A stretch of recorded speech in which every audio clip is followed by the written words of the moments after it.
Memorial Day falls on the last Monday of May every year. It is a day honoring the military personnel who have given the ultimate sacrifice for our country. Tens of thousands flock to cemeteries or parades to show their respects to the fallen, but in gyms across the nation, we choose to show our respect and honor a little differently. On this day, we do Murph. Murph, named after Lieutenant Michael Murphy, is a 1-mile run, 100 pull-ups, 200 push-ups, 300 air squats, and finishes with another mile run. All of this is done while wearing 20 pounds of body armor or a weighted vest. This workout was one of Michael Murphy's favorite workouts, so we do it to remember him and the sacrifice he gave. To understand why this is so important, you have to understand the man Murph was. Michael Murphy was born and raised in New York. His nickname was Murph the Protector, given to him after standing up for a special needs student in high school. He would go on to live up to this name in later years. After receiving his bachelor's degree at Penn State, he was accepted into many law schools, but decided instead to apply to BUDS, the Navy SEALs Selection and Training Program. After BUDS, he joined SDV Team 1. He would go on to carry out numerous deployments and missions on the war on terrorism, all which deserve our respect.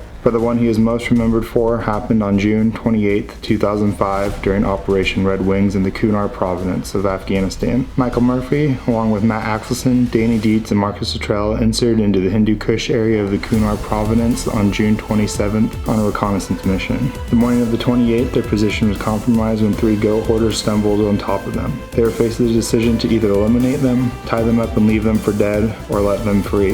The decision was made to let the goat hoarders go. After doing so, the goat hoarders alerted the Taliban, and within 30 minutes, the 4 men were surrounded with anywhere from 30 to 100 Taliban fighters. They were highly outnumbered and in a terrible tactical position. They engaged in a firefight. Danny Dietz, the comms guy of the mission, attempted to make contact with the Tactical Operations Center to get QRF, but was unable to.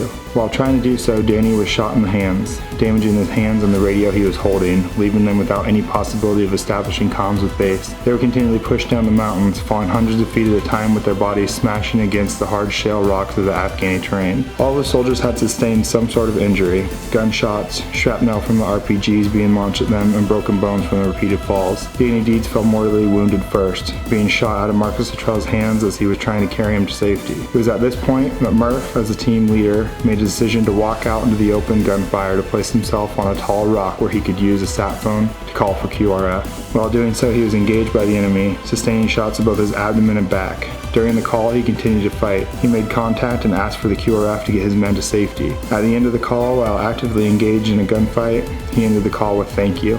He would go on to die, sustaining multiple deadly gunshots.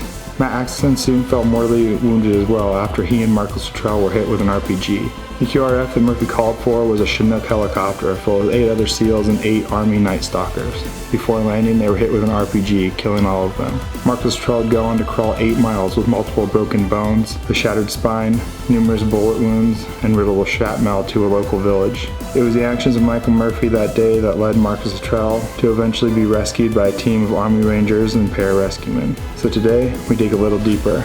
We get a little uncomfortable and push as hard as we can to remember those men like Murph and his guys who gave their all for us. It doesn't matter your political affiliation, how you feel about the war, or anything like that. These men and women don't like war either. They don't want to be away from their children, their spouses, their friends, the comfort of their home. They don't want to take lives. They don't want to watch their best friends' lives be taken, see the horrendous sights of war, but they do so willingly for each of us to continue to enjoy these things. So strap on a vest, a backpack, whatever you have, and experience a little bit of discomfort to honor the discomfort, pain, and ultimate sacrifice so many have given for you. When you want to stop, think of Murph on that rock, continuing to fight while being outnumbered and riddled with bullets, or Marcus crawling 7 miles, half dead.